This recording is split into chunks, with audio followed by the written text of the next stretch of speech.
Welcome back to Crossfire X. In this video we have an update from the developers as to what is happening with the patches. And just quickly before we do jump into it, if you're not currently subbed to the channel, make sure you do sub, turn notifications on. If you enjoyed the video, don't forget to leave a like, all support is greatly appreciated. And if you want to support me further as a creator, then check out the links in the description, and let's get into it. So this developer update says, "Greetings mercenaries," because you know we're called mercenaries every single time they talk to us. "My name is Suro Boo, or Mr. Boo as many refer to me as, and I'm the executive producer of Crossfire X. It's clear that we have inadvertently disappointed many of our players and fans that have stuck with us for a long time. You mean everything to us, and I felt that you deserved more than just a simple patch note, which is why I wanted to take this opportunity to personally apologise for the current state of the game, take you through exactly how we plan to address the issues, and ultimately ask for a chance to make it all up to you.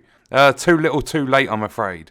I say that because you've had over 2 years since the beta was released and you haven't done anything about it. There are still issues after these patches that need to be addressed, but they just ignore them. One of them being the beta players being awarded an axe in-game, and the other being the campaign that is supposed to be free through Game Pass. Yes, I know the game's only just released, but 3 days and that free Game Pass campaign is still not available. It's far too late. You've already lost a lot of players and you're not going to get them back even after fixing things. But you do have to give credit where it's due. So let's have a look through these issues and what they've said. So number 1 being controller sensitivity issues. What's happening with it is there is a random fluctuation of the dead zone radius, input delay, acceleration instability with the right analog stick, aim drop-in with no change to the sensitivity settings. What they are doing is all of the development work to resolve the issues is complete, and we expect to be able to apply this patch a few weeks earlier than our previously announced date of early March. So we should get this update. It says in brackets pending update process. So once Microsoft have approved the update and they've processed it, that will be released to the game. So anytime within the next few days, we should see this update. And that's where you have to give them credit. They initially stated early March. They've managed to forward it a few weeks and get the work done to bring this into the game. So you can give them nothing but credit. They have done a good job to get this out way earlier than intended. Because it normally goes the other way, where you have an update, they leave it till last minute, then delay it by an extra month. The explanation for it is the current controller issue is an unfortunate combination of the added difficulty inherent to Crossfire with its stronger recoil compared to other shooters and the bugs and issues mentioned above. While the bugs and issues will be fixed shortly, the difficulty level of the stronger recoil will still remain. We are planning to lessen the impact of this with making the aim assist slightly stronger, so it's going to have a slightly wider radius. But some players may still feel that it's difficult to account and adjust for the recoil. Stronger recoil and learning to control it has been a classic hallmark of the Crossfire franchise, and we see it as part of the fun. Having said that, if these difficulties prove to be too much and act as a detriment to the overall enjoyment of the game, we'll continue to engage with our players and continue to fine-tune, provided that it doesn't water down the fun of the Crossfire experience too much. So if the stronger recoil when learning how to control it is a classic hallmark of the franchise, don't change it. Make sure it works smoothly, and leave it there. If the game is intended to have that strong recoil, then don't change it because people can't get used to it. Only if it's not 100% intended, and especially being a classic hallmark, it shouldn't need to be changed just to make people happy. And I think by changing it at all, besides making all of the above smoother, I believe it will water down the experience because the game is supposed to have its own experience. Carrying on, also heads up, this upcoming patch will change the default sensitivity settings, so please make sure to tweak and fine tune it even further if it's not exactly to your liking. We've tried to set the default values to what most players would prefer, but if there's one thing we've learned through all of this, is that what we believe you want and what you actually want can be quite different. I mean, extremely different.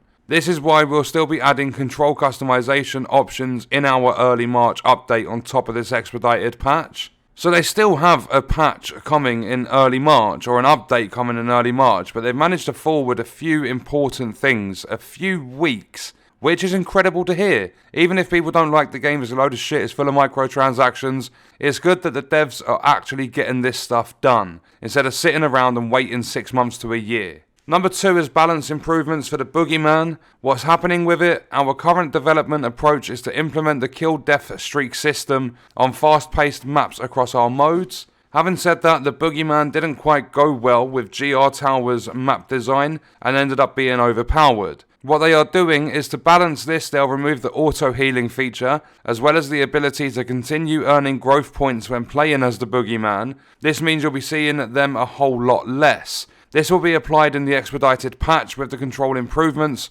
which we again expect to be able to deliver a few weeks ahead of our early March update. And then number 3, the Car 4 ADS issue. There is an issue where aiming down the sights with the Car 4 and firing can cause you to leave ADS. It flickers between ADS being there and not. Car 4 is one of the starter guns, and as a result this issue has affected many of our players, which is why we wanted this bug fix to be expedited. What they're doing is the issue's been resolved and it will be applied in the next expedited patch as well. There will always be bugs and various issues when it comes to video games, but we felt the Crossfire X's current issues had to do more with the core fundamentals of the game, and that it felt like we've betrayed the trust of our players. There is simply no excuse for this, which is why I wanted to make a personal apology and explain exactly what the issues are and how we plan to overcome them. We will continue to be transparent and engage with you, our valued players, and hope to regain your trust again. Thank you. I mean, it's nice, as I said, credit because they're doing things earlier, but the problem is they're pretty much begging at this point. They bring up several times that they've ruined the trust between the players and the game and all that sort of stuff, and they mention it a few times, which really puts me off. I believe it should have been mentioned once, because after a few times of being mentioned, it comes across as desperate. And the only reason these developers and all the higher-ups and everything would be apologetic and they would want to regain the trust of the players is if they ain't making that much money. Yeah, they might have a passion, they might care for the game, but it's a free-to-play game, they have to make their money back. And I mean, there's nothing happening at all with the free Game Pass campaign, so they're needing microtransactions, and my guess is, because they've pissed a lot of people off, they're not making that money. They're not seeing profit coming in from microtransactions, so they're doing everything in their power.